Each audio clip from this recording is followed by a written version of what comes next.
Assalamualaikum warahmatullahi wabarakatuh dan selamat siang teman-teman semuanya. Perkenalkan, nama saya Ilham Khalik. Saya dari Prodi Pendidikan Administrasi Perkantoran Reguler A, Stambuk 2019. Jadi di video kali ini, saya dan teman saya Fernando Tempobolon akan menjelaskan atau akan memberikan penjelasan mengenai transfer pelatihan kepada teman-teman semuanya. Sebelum mengkaji lebih mendalam, kita harus mengetahui terlebih dahulu sebenarnya apa itu transfer pelatihan. Jadi, transfer pelatihan itu adalah penerapan pengetahuan dan keterampilan yang diperoleh dalam program pelatihan di tempat kerja, dan pemeliharaan pengetahuan dan keterampilan yang diperoleh dari waktu ke waktu. Singkatnya, transfer pelatihan itu seperti mengimplementasikan segala sesuatu yang sudah kita peroleh dari program pelatihan itu. Ada beberapa jenis transfer pelatihan. Dilihat dari sejauh mana program transfer pelatihan ke pekerjaan. Bisa menjadi positif, nol, bahkan negatif. Transfer dikatakan positif apabila peserta pelatihan menerapkan pengetahuan, keterampilan, dan sikap baru yang diperoleh dalam pelatihan di tempat kerja. Lalu transfer dikatakan nol, yaitu apabila peserta pelatihan tidak menggunakan pengetahuan dan keterampilan baru dalam pekerjaannya. Dan transfer dikatakan negatif apabila pelatihan memiliki efek negatif dan pelatihan berkinerja lebih buruk sebagai akibat dari program pelatihan. Nah, transfer pelatihan juga dapat didefinisikan dalam hal jenis situasi di mana peserta pelatihan menerapkan apa yang dipelajari dalam pelatihan di tempat kerja. Misalnya transfer dekat, itu mengacu kepada sejauh mana peserta pelatihan menerapkan apa yang dipelajari dalam pelatihan untuk situasi yang sangat mirip di mana mereka dilatih. Di sisi lain, transfer jauh, yaitu mengacu sejauh mana peserta pelatihan menerapkan apa yang dipelajari dalam pelatihan ke situasi baru atau berbeda dari situasi di mana mereka dilatih. Selanjutnya ialah masalah transfer pelatihan. Nah, hasil penelitian melaporkan bahwa antara 60-90% dari apa yang dipelajari dalam pelatihan tidak diterapkan di tempat kerja. Ada banyak alasan mengapa pelatihan tidak ditransfer. Seperti yang dapat kita lihat, yaitu adanya hambatan untuk transfer pelatihan. Seperti yang pertama itu, manajer langsung tidak mendukung pelatihan. Yang kedua, budaya dalam kelompok kerja tidak mendukung pelatihan. Yang ketiga, tidak ada kesempatan untuk menggunakan keterampilan. Yang keempat, tidak ada waktu yang disediakan untuk menggunakan keterampilan. Yang kelima itu keterampilan tidak dapat diterapkan pada pekerjaan. Yang keenam, sistem dan proses tidak mendukung keterampilan. Yang ketujuh, sumber daya tidak tersedia untuk menggunakan keterampilan. Yang kedelapan, keterampilan tidak lagi berlaku karena tanggung jawab pekerjaan berubah. Yang kesembilan, keterampilan tidak sesuai unit pekerjaan kita. Yang 10, tidak melihat kebutuhan untuk menerapkan apa yang dipelajari. Yang ke-11, kebiasaan lama tidak bisa diubah. Yang ke-12 dan terakhir itu sistem penghargaan tidak mendukung keterampilan baru. Selanjutnya itu proses transfer pelatihan. Nah, tabel ini merupakan proses transfer pelatihan dari model Baldwin dan Ford. Seperti yang ditunjukkan pada tabel ini, model transfer pelatihan Baldwin dan Ford terdiri dari 3 faktor utama, yaitu input pelatihan, output pelatihan, dan kondisi transfer. Nah, input pelatihan meliputi karakteristik pelatihan, desain pelatihan, dan lingkungan kerja. Untuk output pelatihan meliputi pembelajaran dan retensi. Kondisi transfer adalah generalisasi, transfer, dan pemeliharaan. Jadi, menurut model ini, karakteristik peserta pelatihan, desain pelatihan, dan lingkungan kerja berpengaruh langsung terhadap pembelajaran dan retensi. Karakteristik pelatihan, lingkungan kerja, dan pembelajaran dan retensi memiliki efek langsung pada generalisasi dan pemeliharaan transfer. Implikasi penting dari model ini adalah bahwa pembelajaran dan retensi adalah kondisi yang diperlukan, tetapi tidak cukup untuk transfer. Ini karena karakteristik pelatihan dan lingkungan kerja juga berpengaruh kepada apakah peserta menerapkan pada pekerjaan yang mereka pelajari dalam pelatihan. Selanjutnya yaitu karakteristik pelatihan. Kemampuan kognitif, motivasi pelatihan, self-efficacy, orientasi tujuan, sikap, dan ciri-ciri kepribadian dibahas dalam kaitannya dengan pembelajaran dan retensi. Jadi kedelapan dari karakteristik pelatihan ini juga menjadi efek langsung pada transfer.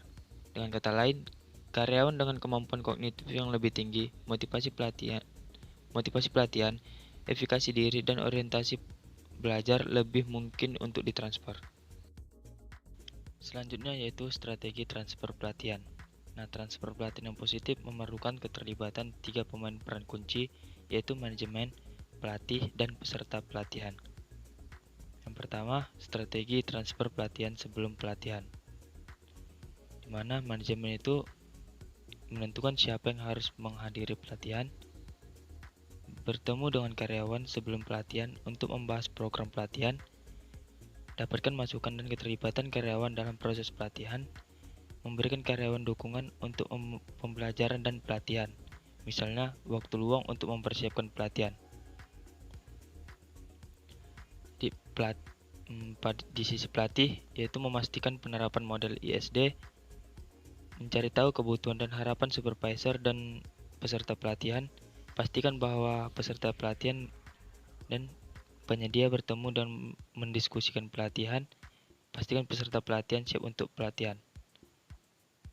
Di sisi peserta pelatihan, yaitu mencari tahu tentang program pelatihan sebelum kehadiran, bertemu dengan supervisor untuk membahas program pelatihan dan mengembangkan rencana aksi,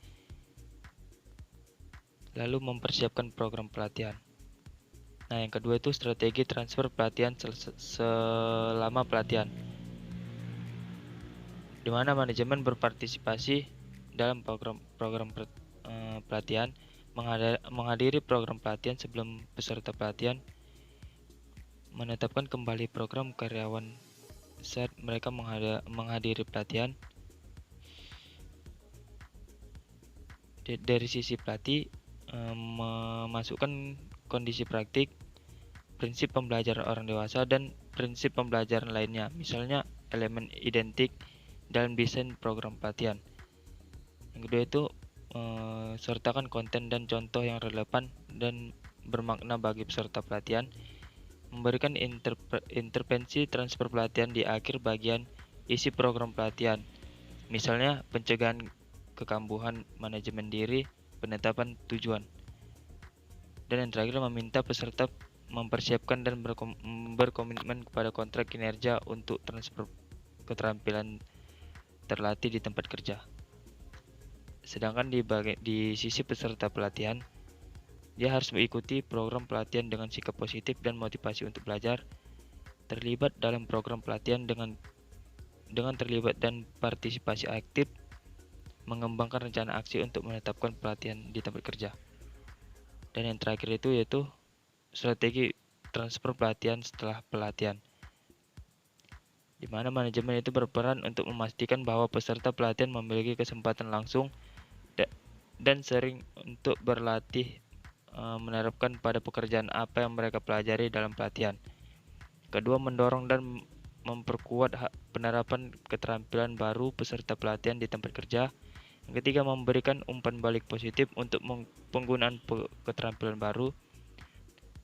Dan yang keempat itu mengembangkan rencana tindakan dengan peserta pelatihan untuk transfer dan menunjukkan dukungan dengan mengurangi tekanan kerja dan beban kerja. Di sisi pelatih, yaitu bertugas untuk tetap terlibat dalam proses pelatihan dan transfer dengan melakukan kunjungan lapangan untuk mengamati penggunaan keterampilan yang dilatih oleh peserta pelatihan, memberikan dan meminta umpan balik, dan terus memberikan dukungan dan bantuan kepada peserta pelatihan. Dan di sisi peserta pelatihan, yaitu memulai dengan menggunakan pengetahuan dan keterampilan baru dalam pekerjaan secara tepat dan sesering mungkin, bertemu dengan supervisor untuk mendiskusikan peluang transfer, bentuklah sistem teman atau jaringan rekan-rekan untuk juga mengikuti program pelatihan, mempertimbangkan situasi berisiko tinggi yang dapat menyebabkan kekambuhan dan kembangkan strategi untuk mengatasinya dan menghadiri kekambuhan. Dan yang terakhir itu tetapkan tujuan untuk transfer dan gunakan manajemen shift.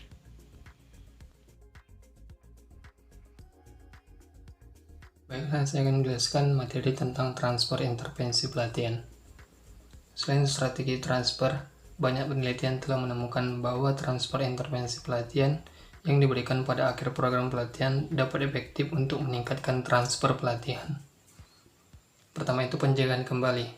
Penjagaan kambuh atau RP adalah intervensi yang menginstruksikan peserta pelatihan untuk mengantisipasi hambatan transfer dan situasi berisiko tinggi di lingkungan kerja dan untuk mengembangkan keterampilan coping dan strategi untuk mengatasinya. Kemudian manajemen diri. Karyawan dapat dilatih untuk belajar bagaimana mengatur perilaku mereka dan menggunakan petunjuk pengaturan diri pada perubahan perilaku dan memiliki dasar dalam regulasi diri dan teori kognitif sosial. Intervensi manajemen diri mengajarkan peserta pelatihan untuk melakukan serangkaian langkah untuk mengelola perilaku transfer mereka. Kemudian penentuan tujuan.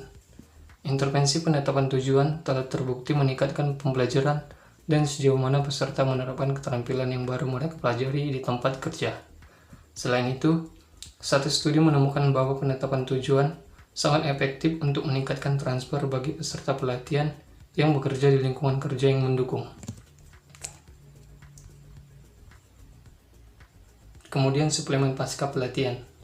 Suplemen pasca pelatihan adalah intervensi transfer yang terjadi di tempat kerja setelah program pelatihan dan mencakup sisi booster, pelatihan mandiri, dan umpan balik ke atas.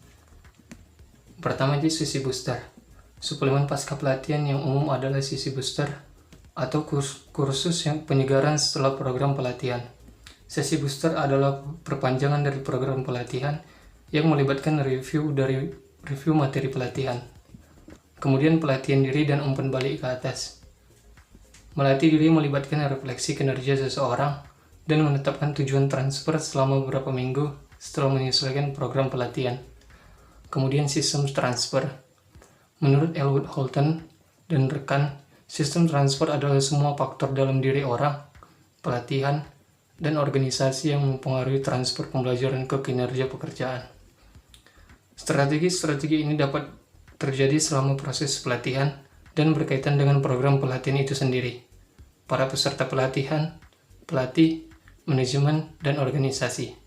Salah satu cara berpikir tentang semua faktor yang dapat mempengaruhi transfer pelatihan adalah dalam hal sistem transfer. Kemudian model efektivitas pelatihan, transfer pelatihan. Pertama itu karakteristik peserta pelatihan atau kemampuan kognitif, motivasi pelatihan, kepribadian, tujuan orientasi, efikasi diri, dan sikap. Dan desain pelatihan mencakup metode pelatihan, praktik aktif, kondisi praktik, pembelajaran aktif, dan pelatihan manajemen kesalahan. Memiliki efek langsung pada pembelajaran dan retensi peserta pelatihan.